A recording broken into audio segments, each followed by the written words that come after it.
Bossing, testing tayo ng step up na 10 kVA transformer. So ito, meron na siyang input na 145. So naka-off pa tayo, iyan na natin to. Tapos dahil naka 0 pa siya, so wala pang output to. Dahil 145, lagay natin sa 145. Sa 140, ayan.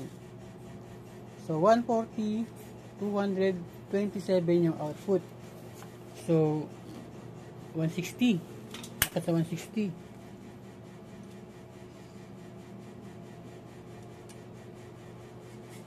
Ayan. So 160, 170, yan. Ayan, 160. Yan yung output. Then sa 180.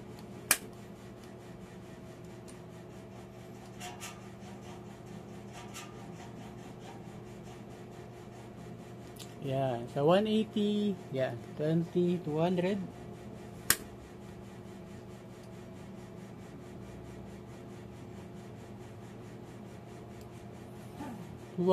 Yan. 200 yung in, yan yung output. So, sa 220.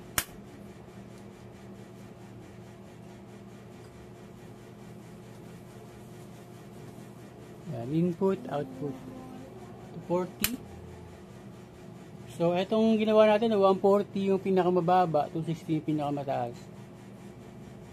Ayan. 240. Ayan, 242, 223 output. 260. Ayan, 260 yan. 255. Alright. Dahil na load, so okay na tong step up natin, no? 10 kVA. Goods na to.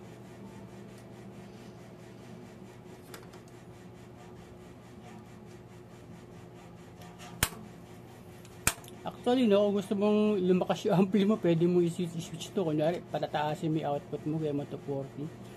Lagay mo sa 200. Sigurado yan, no? 240 yung output mo. Malakas yung ampli mo yan.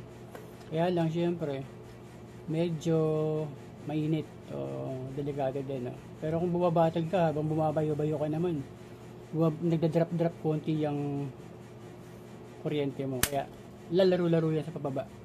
Alright, so kita na lang, idol.